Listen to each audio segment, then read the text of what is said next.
University channel நம்ம இன்றைக்கி என்ன பார்க்க போகிறோம் அப்படின்னா இந்தியாவின் வடிகால் அமைப்பு அப்படின்றதான் பார்க்க போகிறோம். வடிகால் அமைப்புனா என்ன?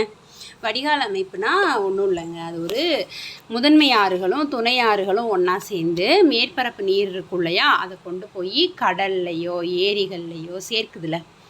ஸோ முதன்மை ஆறுகளும் துணை ஆறுகளும் ஒன்றா சேர்ந்து மேற்பரப்பு நீரை கடல்லையோ ஏரியிலையோ போய் சேர்க்குது அப்படின்னா அந்த செயலை தான் என்ன சொல்லுவாங்க அப்படின்னா வடிகால் அமைப்புன்னு சொல்லுவாங்க. அப்படி முதன்மை ஆறும் துணை ஆறும் சேர்ந்து பாயிற பரப்பளவு இருக்கும்ல, அந்த அளவை தான் என்ன சொல்லுவாங்க, எந்த தூரத்துக்கு அது பரப்பளவு பாயுதோ அந்த பாயிற பரப்பளவை வடிகால் கொப்பரைன்னு சொல்லுவாங்க. இது ஒரு பிரதேசத்துடைய நிலவியல் அமைப்பை பேஸ் பண்ணி தான் இருக்கும். ஸோ இந்தியாவுடைய அமைப்பிற அடிப்படையில் பார்த்துக்கிட்டிங்க அப்படின்னா இது 2 வகையாக பிரிப்பாங்க. இமயமலையில் தோன்றும் ஆறுகள், தீபகற்ப இந்திய ஆறுகள் அப்படின்னு. இமயமலை ஆறுகள் என்னென்ன அப்படின்னு பார்த்தோம்னா சிந்து, கங்கை, பிரம்மபுத்திரா. அப்புறம் தீபகற்ப ஆறுகள் என்ன அப்படின்னா நர்மதை, தபதி, மகாநதி, கோதாவரி, கிருஷ்ணா, காவிரி. வட இந்தியாவில் தான் இது அதிகமாக பாயுது. இமயமலையில் உற்பத்தி ஆகுறனால தான் இது இமயமலை ஆறுகள் அப்படின்னு சொல்லி சொல்கிறாங்க. ஓகேவா? இப்போது சிந்துவை பொறுத்த வரைக்கும் இந்த மேப்பை நீங்கள் நல்லா பார்த்துக்கணும். ஓகேவா? இங்கே பாருங்கள், இப்போ இந்த பிளேஸ் தான் இப்போ திபெத் சைனாவில் இருக்கா. ஸோ இங்கே திபெத்தில் இங்கே கைலாஸ் அப்படின்னு ஒரு மலை இருக்குது. இந்த மலைக்கு வடக்கு பகுதியில் என்ன இருக்குது அப்படின்னா மானசரோவர் அப்படின்னு ஒரு ஏரி இருக்குது. இங்கேருந்து தான் சிந்து 5150 மீட்டரில் உற்பத்தியாகி இந்த லடாக் பகுதி இருக்கு இல்லையா, இந்த லடாக் பகுதியில் சாஸ்கர் மலை வழியாக பியாஸ் ரிவர் வழியாக அப்படியே இந்த சிந்து பாய்ந்து போய் பாகிஸ்தானில் பார்த்தீங்க அப்படின்னா சில்லார் அப்படின்ற பகுதி வழியாக பாய்ந்து இப்படி போய் அரபிக்கடலில் கலந்துருதான். ஓகேவா? இதுதான் என்ன அப்படின்னா இந்த பிங்க் கதை சிந்து, நல்லா பார்த்துக்கோங்க. ஸோ அதுக்கடுத்து இப்போ நம்ம என்ன பார்க்க போகிறோம் அப்படின்னா ரெண்டாவது நம்ம பார்க்க போகிறது பிரம்மபுத்திரா ரிவர். பிரம்மபுத்திரா ரிவர் அப்படின்னு எடுத்துக்கிட்டிங்க அப்படின்னா ஓகே, பிரம்மபுத்திரா ரிவருமே சேம் இந்த திபெத்தில் இதே இந்த கைலாஸ் மலை இருக்கு இல்லையா, அந்த மலை தொடரில் தான் சரோவர் ஏரியோட கிழக்கு பகுதி. இந்த கிழக்கு பகுதி இருக்கு இல்லையா, கைலாஸ் மலைத்தொடர் திபெத்தில் கைலாஸ் மலைத்தொடருடைய இந்த கிழக்கு பகுதியில் மானசரோவர் ஏரியோடைய கிழக்கு பகுதியில் செம்மாயுடாங் அப்படின்னு ஒரு பனியாறு இருக்கான். இங்கே சேம் 5150 மீட்டர் தான். இதுவும் ரெண்டுமே சிந்துவாக இருந்தாலும் பிரம்மபுத்திராவாக இருந்தாலுமே ரெண்டும் 5150 மீட்டரில் தான் உற்பத்தி ஆகுது. ஓகேவா? உற்பத்தி ஆகி இது என்ன பண்ணுது அப்படின்னா திபெத் வழியாக தான் திபெத்தில் இதை சாங்போன்னு சொல்லுவாங்க. இது எந்த வழியில் இந்தியாவுக்குள்ளே வரும் அப்படி சொல்லி பார்த்தீங்க அப்படின்னா ஒன் செகண்ட். ஓகே, இது எந்த வழியாக இந்தியாவுக்குள்ளே வருது அப்படின்னு பார்த்தீங்கன்னா அருணாச்சல பிரதேசம் இருக்கு இல்லையா, இந்த அருணாச்சல பிரதேசம் வழியாக தான் இந்த மானசரோவர் ஏரியிலேருந்து இப்படி வருது. திபெத்தில் இங்கே என்ன பண்ணுது, தூய்மை அப்படின்ற பேரில் வருது. ஸோ அருணாச்சல பிரதேசம் வழியாக இப்படியே அருணாச்சலம் பிரதேஷ் வழியாக இந்தியாவுக்குள்ளே வருது. இந்த வங்கதேசம் இருக்கு இல்லையா, இங்கே சிந்துவும் அருணாச்சல பிரதேஷ் வழியாக வங்கதேசம் வழியாக இப்படியே வங்காள விரிகுடா கடலில் கலந்துருது. ஓகேவா? எங்கேருந்து உற்பத்தி ஆகுது, இந்த கைலாஸ் மலைத்தொடரில் மானசரோவர் ஏரியோடைய கிழக்கு பகுதியில் உற்பத்தி ஆகுது 5150 மீட்டரில். ஸோ திபெத்தில் இதை என்ன சொல்லுவாங்கன்னா சாங்போ அப்படின்னு, இங்கே சாங்போ அப்படின்னு சொல்கிறாங்க. சாங்போன்ற பேரில் திபெத்தில் உற்பத்தி ஆகுது, அதுக்கு தூய்மை அப்படின்னு அர்த்தம். ஸோ அந்த வழியாக அப்படியே அருணாச்சல் பிரதேஷ் வழியாக இந்தியாவுக்குள்ளே என்ட்ராகி வங்கதேசம் வழியாக இப்படியே வங்காள விரிகுடாவில் கலந்துருது. ஓகேவா? ஸோ 2 நதிகள் கிளியராக இருக்கா, ஒன்று சிந்து இன்னொன்று பிரம்மபுத்திரா, ரெண்டுமே இப்படி தான் உற்பத்தி ஆகி வருது. ஓகேவா? மிச்ச பாயிண்ட்டு நம்ம அந்த இடத்துல பார்த்துக்கலாம். அதுக்கப்புறம் நம்ம கங்கை பார்க்கணும். ஓகேவா? கங்கை எங்கே உற்பத்தி ஆகுது அப்படின்னு பார்த்தீங்க அப்படின்னா உத்தர்காண்ட் இருக்கு இல்லையா, அந்த உத்தர்காண்டில் உத்தர்காசின்ற பிளேஸ் கிட்ட தான் கங்கா உற்பத்தி ஆகுது. 1 செகண்ட் இருங்க, நான் கன்ஃபார்ம் பண்ணிடுறேன். எஸ், உத்தரகாண்ட் மாநிலம் உத்தர்காசி. ஓகே, இப்போ மேப்பில் நீங்கள் இந்த பிளேஸ் பார்த்துக்கோங்க. இங்கே இந்த பிளேஸில் தான் கங்கை உற்பத்தி ஆகுது. உத்தரகாண்டில் உத்தர்காசி அப்படின்ற இந்த பிளேஸில் உற்பத்தி ஆகி இது எந்தெந்த நதி கூடலாம் வந்து ஜாயிண்ட் ஆகி வரும் அப்படின்னு இதோட துணையாறுகள்லாம் சேர்ந்து தான் இங்கே வரும். சரியா? இதோட துணையாறுகள் எல்லாமே இங்கே உற்பத்தி ஆகும்போது இங்கே பாருங்கள், யமுனா, சம்பல், காக்ரா இப்படி வருதா. ஸோ இந்த உத்தரகாண்ட் உத்தரகாசியிலேருந்து இப்படியே பாஞ்சு வரும். வந்துட்டு வங்கதேசம் வழியாக தான் இதுவும் வந்து எங்கே போய் கலக்கும் அப்படின்னு பார்த்தீங்க அப்படின்னா வங்கதேசம் வழியாக வந்து வங்காள விரிகுடாவில் கலந்துருது. ஸோ அப்போது கங்கை எங்கே உற்பத்தி ஆகுது? உத்தரகாண்ட் உத்தர்காசின்ற பிளேஸில் உற்பத்தி ஆகி துணையாறுகளோடு சேர்ந்து வந்து இப்படி வங்காள விரிகுடாவில் கலந்துருது. இது மூணும் உங்களுக்கு கிளியராக இருக்கா? ஓகே, இப்போ பாருங்கள், நம்ம உள்ளே போய் லெசனுக்குள்ளே பார்க்கும்போது உங்களுக்கு இது ஈஸியாக புரியும். சரியா? சிந்து நதி 2850 கிலோமீட்டர் நீளத்தில் இருக்கான். ஆனால் இந்தியாவில் 709 கிலோமீட்டர் பாயுது. உலகில் இருக்க நீளமான நதிகளில் சிந்து நதியும் ஒன்று.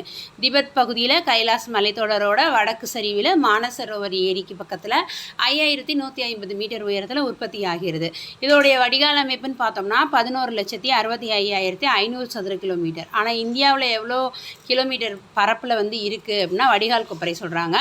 ஸோ 3,21,289 3,21,289 சதுர கிலோமீட்டர் பரப்பில் இருக்குது.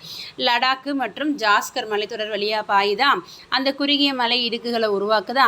அதுக்கப்புறம் ஜம்மு காஷ்மீர் வழியாக வந்து தெற்கு புறமாக பாகிஸ்தானோட சில்லார் பகுதியில் நுழைஞ்சு அரபிக்கடலில் கலக்குது. இதோட துணையாறுகள் என்ன? ஜீலம், சினாஃபு, ராவி, பியாசு, சட்லஜ். இந்த சைடு இருக்கும் பாருங்கள், ஜீலம், சினாஃபு, ராவி, பியாசு, சட்லஜ். இது எல்லாமே சிந்துவுடைய துணையாறுகள். அதுக்கடுத்து கங்கை அப்படின்னு எடுத்துக்கிட்டோம் அப்படின்னா இந்தியாவில் மிகப்பெரிய வடிகால் அமைப்பை கொண்டது எது அப்படின்னா கங்கை தான். ஃபஸ்ட்டு கங்கை தான். ஓகேவா? 8,61,404 சதுர கிலோமீட்டர் பரப்பி இருந்துச்சா.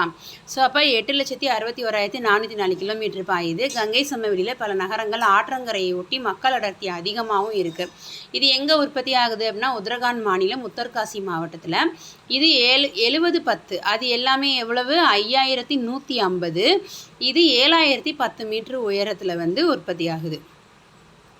கங்கோத்ரி பனியாற்றில் இருந்து பாகீரதி அப்படின்ற பேரோட உற்பத்தி ஆகுதான்.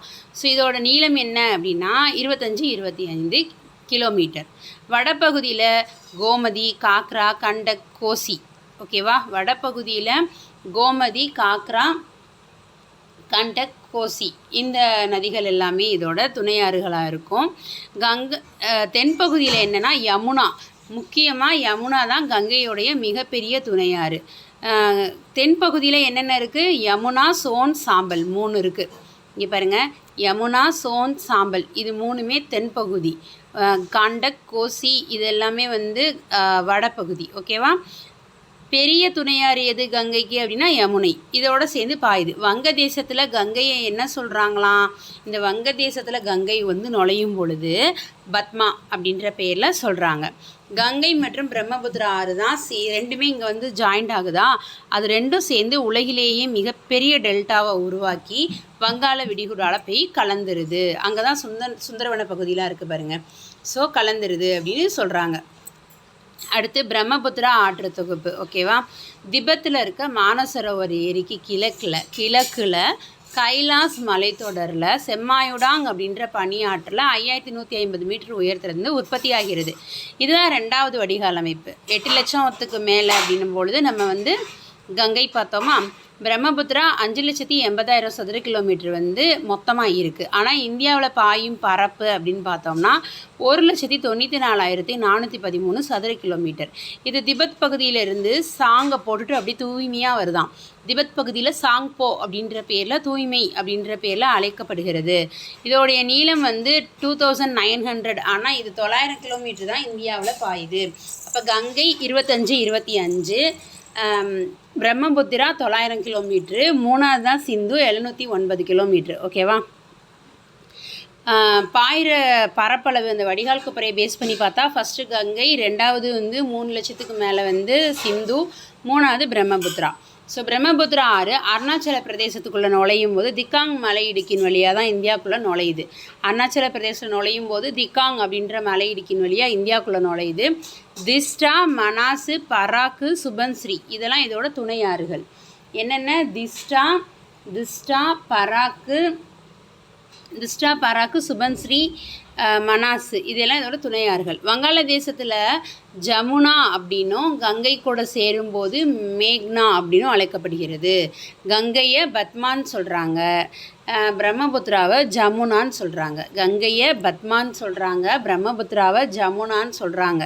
கங்காவும் பிரம்மபுத்திராவும் ஜாயிண்ட் ஆகும்போது மேக்னா அப்படின்னு சொல்கிறாங்க. ரெண்டும் மேக்னெட் மாதிரி ஜாயின் ஆகுதான். அப்போ கங்கை பத்மா, பிரம்மபுத்திராவை வங்கதேசத்தில் ஜமுனான்னு சொல்கிறாங்க. ரெண்டும் சேரும் பொழுது மேக்னான்னு அழைக்கப்படுகிறது. இதோட சிறப்பு என்ன அப்படின்னு பார்த்தோன்னா, நீளமானது, அப்புறம் அகலமானது, இது வற்றாத நதிகள், அப்புறம் இங்கே நீர்மின் உற்பத்தி செய்ய முடியாது, போக்குவரத்துக்கு ஆனால் ஏற்றது. ஓகேவா? நீளமானது, அகலமானது, வற்றாத நதிகள், நீர்மின் உற்பத்தி செய்ய முடியாது, போக்குவரத்துக்கு ஏற்றது, மத்திய பகுதியும் கீழ்நிலை பகுதியும் போக்குவரத்துக்கு ஏற்றது அப்படின்னு சொல்லி முடிச்சிட்டாங்க. அடுத்து தீபகற்ப இந்திய ஆறுகள்.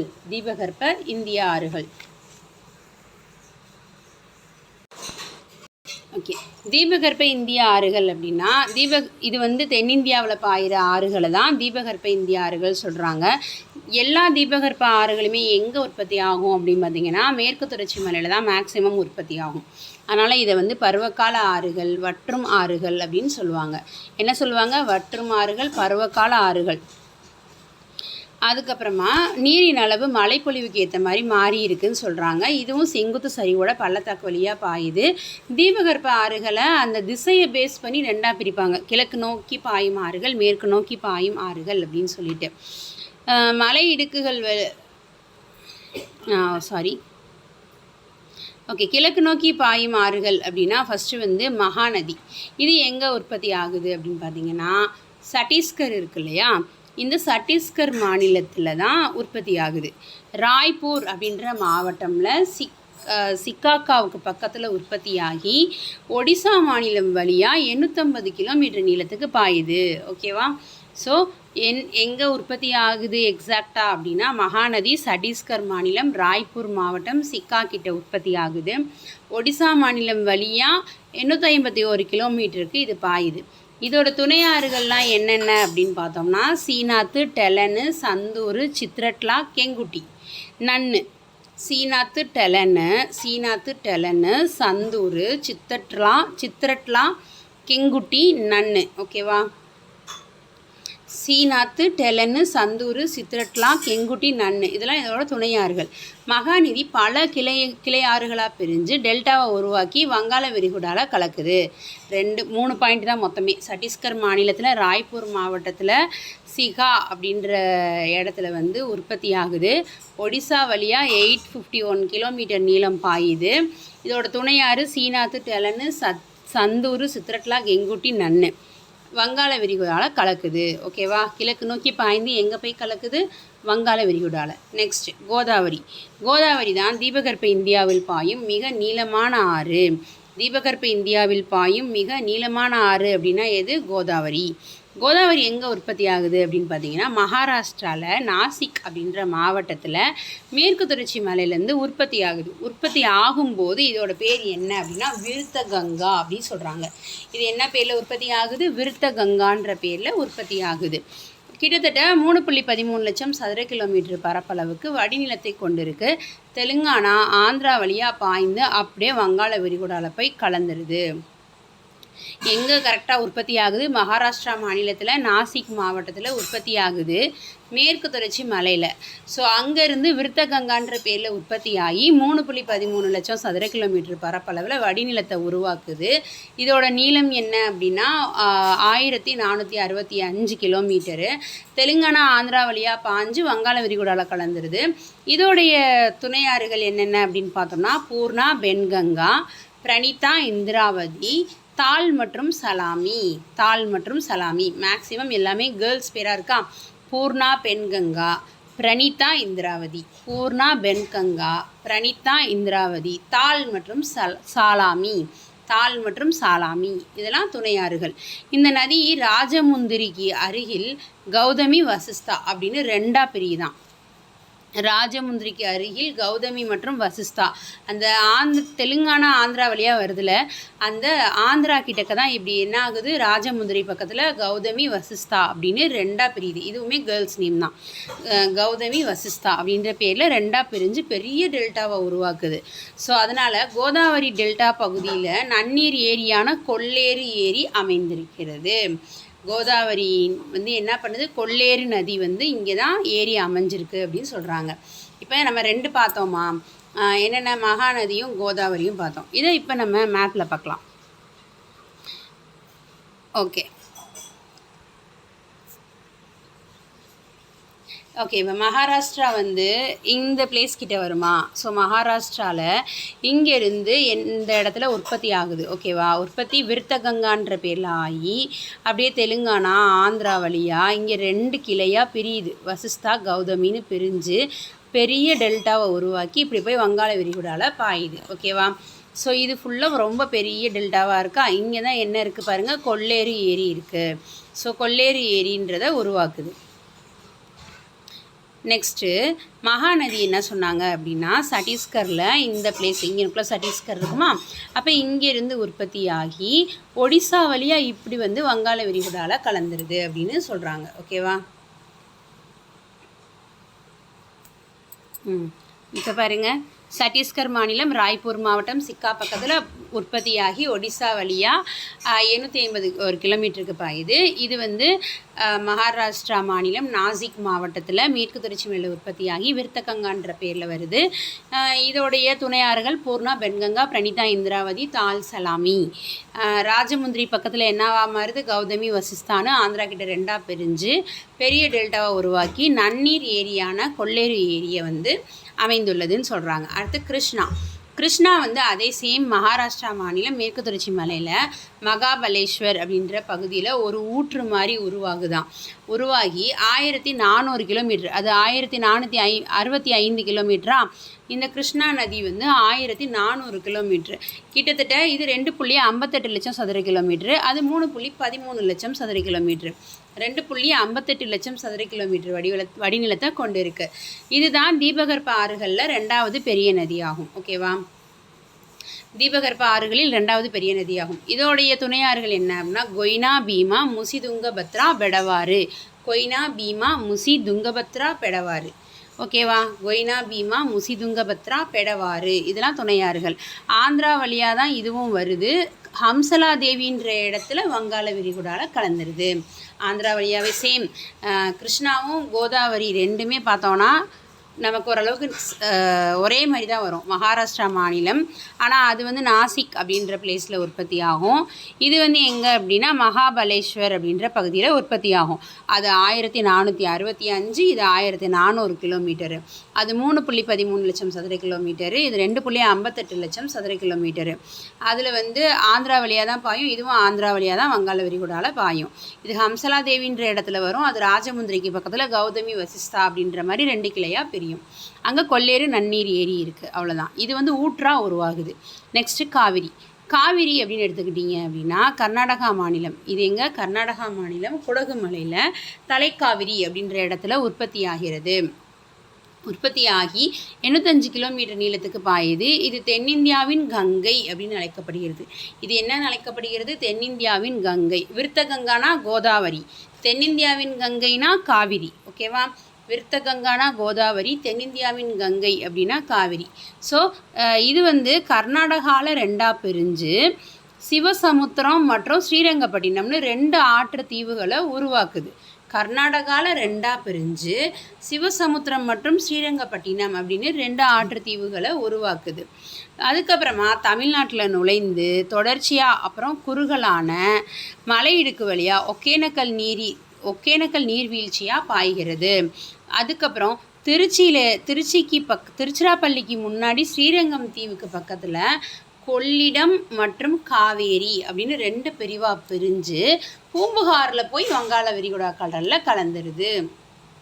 கொள்ளிடம் வேற, கொல்லேறு ஏரி வேற, 2ஐயும் கன்ஃபியூஸ் பண்ணிக்கக்கூடாது, ஓகேவா. சரி, ஓகே. அப்போ கொள்ளேரி ஏரின்றது வந்து நமக்கு கோதாவரி வந்து ஏற்படுத்தக்கூடிய நன்னீர் ஏரி. இது வந்து காவிரி வந்து கொள்ளிடம் அப்படின்ற இடத்துக்கிட்ட வருது. திருச்சி வழியாக வந்து திருச்சிக்கு முன்னாடி ஸ்ரீரங்கம் தீவுக்கு அருகே கொள்ளிடம் மற்றும் காவேரி அப்படின்னு 2 பிரிவாக பிரியுது. காவிரியோட ஒரு பிரிவு தான் கொள்ளிடம். ஓகேவா? 2 பிரிவாக பிரிஞ்சு வங்காள விரிகுடாவில் போய் பூம்புகார் வழியாக கலந்துருது. சரியா? ஸோ இது எல்லாமே இப்போ நம்ம கிழக்கு நோக்கி பாயும் ஆறுகள் 4 பார்த்துட்டோம். மறுபடியும் ஒரு தடவை சொல்கிறேன், கவனமாக பார்த்துக்கோங்க. ஓகேவா? ஓகே. ஸோ மகாநதி வந்து சத்தீஸ்கர் மாநிலம் ராய்ப்பூர் மாவட்டம் சிக்கா பக்கத்தில் உற்பத்தியாகி ஒடிசா வழியாக 851 கிலோமீட்டர் பாயுது. துணை ஆறுகள் சீனாத்து டெலன்னு, சந்தூர், சித்திரட்லா, கெங்குட்டி, நன்னு. அதுக்கப்புறம் வந்து வங்காள விரிகுடா கடலில் போய் கலக்குது. ஏன்னா இது கிழக்கு நோக்கி பாயும் ஆறுகள் எல்லாமே வங்காள விரிகுடாவில் தான் கலக்கும். அடுத்து தீபகற்ப இந்தியாவில் பாயும் நீளமான ஆறு அப்படின்னா அது கோதாவரி. So 1465 kilometre. மகாராஷ்டிரா மாநிலம் நாசிக் மாவட்டத்தில் உற்பத்தி ஆகுது. விருத்தகங்கான்ற பேரில் 3,13,000 சதுர கிலோமீட்டரில். ஸோ பூர்ணா, பெண்கங்கா, பிரணிதா, இந்திராவதி, தால், சலாமி துணையாறுகள். ராஜமுந்திரி பக்கத்தில் ஆந்திரா கிட்ட கௌதமி, வசிஸ்தான்னு 2 கிளையாக பிரிஞ்சு நன்னீர் ஏரியான கொள்ளேரி ஏரியா அமைந்துள்ளது. நெக்ஸ்ட்டு கிருஷ்ணா. மகாராஷ்டிரா சேம் அதே மேற்கு தொடர்ச்சி மலை மகாபலேஸ்வரில் ஊற்று மாதிரி உருவாகி 1400 கிலோமீட்டருக்கு 2.58 லட்சம் சதுர கிலோமீட்டர் வடிநிலத்தை வந்து கொண்டுள்ளது. இதோடைய துணையாறுகள் வந்து கொய்னா, பீமா, முசிதுங்க, பத்ரா, பெடவாரோ. ஆந்திரா வழியாக ஹம்சலா தேவின்ற இடத்துல வந்து வங்காள விரிகுடாவில் கலக்குது. காவிரி வந்து கர்நாடகா மாநிலம் குடகுமலை தலைக்காவிரியில் உற்பத்தியாகி 805 நீளத்துக்கு பாயுது. தென்னிந்தியாவின் கங்கைன்னு அழைக்கப்படுகிறது. கர்நாடகாவில் 2ஆக பிரியுது. சிவசமுத்திரம், ஸ்ரீரங்கப்பட்டினம்னு 2 ஆற்று தீவை உருவாக்குது. தமிழ்நாட்டில் நுழைஞ்சு ஒகேனக்கல் நீர்வீழ்ச்சி வழியாக பாய்கிறது. திருச்சிக்கிட்ட வரும்போது ஸ்ரீரங்கம் தீவுக்கு பக்கத்தில் கொள்ளிடம் அப்படின்னு ஒரு பிரிவாகவும் காவேரி அப்படின்னு 2 பிரிவாக பிரியுது. ஃபைனலாக பூம்புகார் வழியாக வங்காளக்கடலில் போய் கலந்துடுது. நெக்ஸ்ட்டு மேற்கு நோக்கி பாயும் ஆறுகள். மத்திய பிரதேசம் இருக்கு இல்லையா, அங்கே அமர்கண்டாக் அப்படின்ற பீடபூமியில் 1057 மீட்டர் உயரத்தில் உற்பத்தியாகி 1312 கிலோமீட்டர் நீளம். நர்மதை வந்து 1312.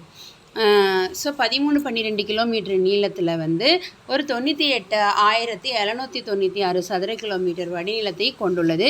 27 கிலோமீட்டர் நீளத்திற்கு ஒரு கலிமுகத்தை உருவாக்கி காம்பே வளைகுடா வழியாக அரபிக்கடலில் கலக்குது. காம்பே வளைகுடா வழியாக அரபிக்கடலில் கலக்குது. ஓகேவா? நர்மதை தபதிலாம் எங்கே இருக்குன்னா இந்த சைட் பாருங்களேன், உங்களுக்கு மேப்பில் அழகாக கொடுத்துருப்பாங்க. நர்மதை தபதி வந்து இந்த இருக்குது பாருங்கள். அப்படியே காம்பே வளைகுடா இங்கே தான் இருக்கும். ஸோ இந்த வழியாக காம்பே வளைகுடா வழியாக இப்படியே வந்துட்டு நர்மதையும் தபதி இது எல்லாமே இங்கே வந்து இப்படி அரபிக்கடலில் கலந்துரும். சரியா? ஸோ இது வந்து இன்னும் ஒரு தடவை சொல்கிறேன், நல்லா கிளியராக பார்த்துக்கோங்க. நர்மதை மத்திய பிரதேசம் அமர்கண்டாக் அப்படின்ற பகுதியில் வந்து 1057 மீட்டர் உயரம், 13-12 கிலோமீட்டர் நீளம், 98,796, 98,797 ரிவர்ஸில் போகுது. அப்புறம் 96. ஓகேவா? 987 27 கிலோமீட்டருக்கு கலிமுகம். மேற்கு நோக்கி பாயும் ஆறுகளில் இதுதான் நீளமானதான். போய் காம்பே வளைகுடா வழியாக அரபிக்கடலில் கலந்துருது. இதோட துணை ஆறுகள்லாம் பேர் கொஞ்சம் டிஃப்ரெண்ட்டாக இருக்கும். பர்னா, ஹலூனு, ஹெரனு, பஞ்சரு. பர்னா, ஹலூனு, ஹெரன், பஞ்சர், தூதி, சக்கா, டவா, கோலர் இந்த மாதிரி துணை ஆறுகள் எல்லாமே இதுக்கு இருக்குது. அடுத்து தபதி. இதுவும் தீபகற்ப இந்தியாவின் முக்கியமான ஆறுகளில் ஒன்று. ஆனால் இந்த பாயிண்ட் முக்கியம். மேற்கு நோக்கி பாயும் ஆறுகளில் நீளமானதுன்னு கேட்டாங்கன்னா நர்மதை. கிழக்கு நோக்கி பாயும் ஆறுகள் இல்லை தீபகற்ப ஆறுகளில் பெரியது எது, நீளமானது எதுன்னு கேட்டாங்கன்னா கோதாவரி. தபதி ஆறு வந்து முக்கிய ஆறுகளில் ஒன்றுன்னு பார்த்தாச்சு. இது வந்து 724 கிலோமீட்டர் நீளம், 65,145 சதுர கிலோமீட்டர் பரப்பளவு வந்து வடிநிலம் கொண்டது. இது வந்து மத்திய பிரதேசத்தில் தான் எத்தனை ஆறுகள் உருவாகுது பாருங்கள். ஆல்ரெடி நம்ம என்னென்ன பார்த்தோம்? கிருஷ்ணா பார்த்தோமா மகாராஷ்டிராவில்? நர்மதை தான் பார்த்தோம். ஆமாம், நர்மதையில் தான் பார்த்தோம். நர்மதாவும் மத்திய பிரதேஷ் தான், தபதியும் மத்திய பிரதேஷ் தான். ஸோ மத்திய பிரதேசில் அது எங்கே அப்படின்னு பார்த்தோம்னா அமர்கண்டாக் அப்படின்ற பகுதி. இது வந்து பெட்டூல் அப்படின்ற மாவட்டம். அங்கே வந்து உருவாகி 752 மீட்டர் உயரத்தில் முல்டாய் அப்படின்ற இடத்துல இருந்து உற்பத்தி ஆகுதான். மத்திய பிரதேசம் பெட்டூல் அப்படின்ற மாவட்டத்தில் 752 மீட்டர் உயரத்தில் முல்டாய் அப்படின்ற இடத்துல தபதி உருவாகுது. காம்பே வளைகுடா சேம், நர்மதாவும் காம்பே வளைகுடா வழியாக தான் அரபிக்கடலில் கலக்குது. தபதியும் வந்து காம்பே வளைகுடா தான். ரெண்டுமே மத்திய பிரதேஷ் தான். அது அமர்கண்டாக் பகுதி, இது பெட்டுல் மாவட்டம். அது வந்து 1057 மீட்ரு, இது வந்து 752 மீட்ரு. அது 13-12 கிலோமீட்ரு நீளம், இது வந்து 724 கிலோமீட்ரு நீளம். அது 98,000, இது 65,000, 98796, இது 65,145. அதுக்கப்புறம் என்ன சொல்கிறாங்க, தீபகற்ப இந்திய ஆறுகளில் நர்மதை, தபதி மற்றும் மாஹி இந்த 3 ஆறுகள் மட்டும்தான் கிழக்கில் இருந்து மேற்கு நோக்கி பாயுது. ஓகேவா? இதோடைய துணை ஆறுகள்லாம் பாருங்கள், இந்த வாஹி, கோமை, அருணாவதி, அனர், நீசு, புரே, பஞ்சரா, போரி. இந்த சிறுதானியம் பேர் மாதிரியே இருக்குல்ல, வாஹி, கோமை, அருணாவதி, அனரு, நீசு, புரே, பஞ்சரா, போரி, இதெல்லாம் தபதியோடைய துணையாறுகள். ஓகேவா? ஜெர்சஃபா ஜோக் நீர்வீழ்ச்சி எங்கே இருக்குது அப்படின்னு கேட்டிருக்காங்க. அது வந்து கர்நாடகா பகுதியில் சராவதி ஆறுகிட்ட இருக்குது. தென்னிந்திய ஆறுகளுடைய சிறப்பியல்புகள் என்ன அப்படின்னா, இது வந்து வற்றும் ஆறுகள். ஓகேவா? மேற்கு தொடர்ச்சி மலையில் உற்பத்தி ஆகுது. குறுகலாக நீளம் கம்மியாக இருக்குது. ஸோ குறுகலாக இருக்கிறனால போக்குவரத்துக்கு போக முடியாது. நீளம் கம்மியாக குறுகலாக இருக்கிறனால நீர்வழி போக்குவரத்துக்கு பயன்படாது. ஆனால் புனல் மின்சாரம் இருக்கு இல்லையா, நீர் மின்சாரம், அந்த உற்பத்திக்கு ஏற்றது. இமயமலை ஆறுகள் வந்து நீர் மின்சாரத்துக்கு ஏற்றதல்ல, ஆனால் போக்குவரத்துக்கு பயன்படும் மத்திய பகுதி. ஆனால் இது குறுகலாக நீளம் கம்மியாக இருக்கிறனால போக்குவரத்துக்கு யூஸ் ஆகாது. பட் மின்சாரம் பண்ணுறதுக்கு ஹெல்ப் பண்ணும், தயாரிக்கிறதுக்கு. ஓகே, பின்னாடி என்ன கொடுத்துருக்காங்கன்னா, இந்தியா வந்து 5 இயற்கை பிரிவுகளாக இருக்குது. வடக்கு மலைகள், வடவெரும் சமவெளிகள், தீபகற்ப பீடபூமி, பாலைவனம், கடற்கரை சமவெளி, தீவுகள். வடக்கு மலைகள் 3 பிரிவில் இருக்குது. டிரான்ஸு, இமயமலை, பூர்வாஞ்சல் அல்லது கிழக்கு இமயமலை. ஸோ சமவெளிகள்னு எடுத்துக்கிட்டோம்னா ராஜஸ்தான், பஞ்சாப், ஹரியானா, கங்கை, பிரம்மபுத்திரா 4 பிரிவு இருக்குது. பீடபூமி அப்படின்னு எடுத்துக்கிட்டோம்னா மத்திய உயர்நிலம், தக்கான பீடபூமி. தீவுகள்னால் அந்தமான் நிக்கோபர் தீவுகள், லட்சத்தீவுகள் 2 பெரிய தீவுகள். வடிகால் அமைப்புனா வட இந்திய ஆறுகள், தீபகற்ப ஆறுகள் 2 பிரிவு. நர்மதை, தபதி, மாஹி மற்றும் சபர்மதி 4 ஆறு அரபிக்கடலில் கலக்குது. புக் பேக்கில் கொடுத்துருக்காங்க பாருங்க, பின்னாடி கொடுத்துருக்காங்க டப்பாவில். நர்மதை, தபதி, மாஹி, சபர்மதி. நர்மதை, தபதி, மாஹி, சபர்மதி இந்த 4 ஆறுகளுமே அரபிக்கடலில் கலக்குது. மகாநதி, கோதாவரி, கிருஷ்ணா, காவிரி அந்த 4 ஆறுகளும் கிழக்கு நோக்கி பாய்ந்து வங்காள விரிகுடாவில் கலக்குது. ஓகேவா? ஓகே, இந்தியாவுடைய வடக்கு தெற்கு பரவல் புக் பேக் பார்த்துலாம். இந்தியாவுடைய வடக்கு தெற்கு பரவல் எவ்வளோ அப்படின்னு பார்த்தோம் அப்படின்னா 3214 கிலோமீட்டர். ஓகேவா? 3216 கிலோமீட்டர். அதுக்கப்புறம் இந்தியாவுடைய தென்கோடி முனை என்ன? தென்கோடி முனை வந்து இந்திரா முனை. அந்த கொஸ்டின் வந்து இப்போ இந்த புது புக்கில் எடுத்துட்டாங்க. பீகாரின் துயரம் கொடுத்துருக்காங்க. பீகாரின் துயரம் வந்து கோசி. இமயமலையின் கிழக்கு மேற்கு பரவலும் வந்து முன்னாடி கேட்டிருந்தாங்க, அதுவும் இல்லை பாருங்கள். ஸோ கிழக்கு மேற்கு பரவல் வந்து 2500 கிலோமீட்டர். ஓகேவா? அப்புறம் வேறு என்ன கொஷின் அப்படின்னா 2 கொஷின் இல்லை. இந்தியாவின் தென்கோடி முனை இந்திரா முனைன்றது இல்லை. இமயமலையின் கிழக்கு மேற்கு பரவல் 2500 கிலோமீட்டர், அது இல்லை. அதுக்கப்புறம் பீகாரின் துயரம் கோசி கொடுத்துருக்காங்க. தென் தக்கான பீடபூமியின் பரப்பளவு கேட்டிருக்காங்க, அதுவும் எடுத்துட்டாங்க. தக்கான பீடபூமியின் பரப்பளவு 7 லட்சம் சதுர கிலோமீட்டரு. அப்புறம் நெக்ஸ்ட் கொஸ்டின் வந்து பாக் நீர்ச்சந்தி மற்றும் மன்னார் வளைகுடாவை வந்து இந்தியாவிலேருந்து எது பிரிக்குது அப்படின்னு கேட்டிருக்காங்க. பாக் நீர்ச்சந்தி மற்றும் மன்னார் வளைகுடா டேஸை இந்தியாவில் இருந்து பிரிக்குது. எந்த பகுதியை இந்தியாவிலேருந்து பிரிக்குதுன்னா இலங்கை, இதுக்கு ஆன்சரு. பட் வந்து கொடுத்துருக்காங்க அது. அப்புறம் 3 பக்கம் நீரால் சூழப்பட்ட பகுதி வந்து தீபகற்பம், அந்த இது கொடுக்காம இருக்காங்க. தக்கான பீடபூமியின் பரப்பளவு 7 லட்சம் சதுர கிலோமீட்டர்ன்றதை கொடுக்காம இருக்காங்க. தென்னிந்தியாவின் மிக உயரமான சிகரம் வந்து ஆனைமுடி சிகரம், நம்ம பார்த்தோம் இல்லையா? தென்னிந்தியாவின் உயரமான சிகரம் ஆனைமுடி சிகரம். பழைய வண்டல்னா என்ன? பாங்கர். புதிய வண்டல்னா என்ன? காதர். ஓகேவா? பழைய வண்டல்னா பாங்கர், புதிய வண்டல்னா காதர். பழவேற்காடு ஏரி எங்கே இருக்குது அப்படின்னா தமிழ்நாடு மற்றும் ஆந்திர பிரதேஷ். ஓகேவா? சரி, ஓகே. அடுத்து பொறுத்துக்க பார்த்துடலாம். பொறுத்துக்க என்ன அப்படின்னு சொல்லி பார்த்தோம் அப்படின்னா சாங்போனா என்ன? பிரம்மபுத்திரா வந்து சாங்போன்ற பேரில் தான் திபத்தில் வந்து உற்பத்தியாகி வரும். தூய்மை அப்படின்னு அர்த்தம், அதுக்கு மீனிங். அடுத்து யமுனா. யமுனை வந்து என்ன அப்படின்னு பார்த்தோம் அப்படின்னா கங்கை ஆறுடைய மிகப்பெரிய துணையாறு. ஸோ அதனால் யமுனை வந்து கங்கை ஆற்றின் துணையாறு. புதிய வண்டல் படிவுகள் என்ன? காதர். கேட்வின் ஆஸ்டின் என்னது அப்படின்னா எங்கே இருக்குது அப்படின்னா இந்தியாவின் உயர்ந்த சிகரங்களில் ஒன்று, நேபாள் மற்றும் சிக்கிமுக்கு இடையில இருக்குது. ஓகேவா? ஸோ இது 4. அடுத்து சோழமண்டல கடற்கரை வந்து தென்கிழக்கு கடற்கரை சமவெளி. சோழமண்டல கடற்கரை வந்து தென்கிழக்கு கடற்கரை சமவெளி. இதான் ஆன்சர். ஓகேவா?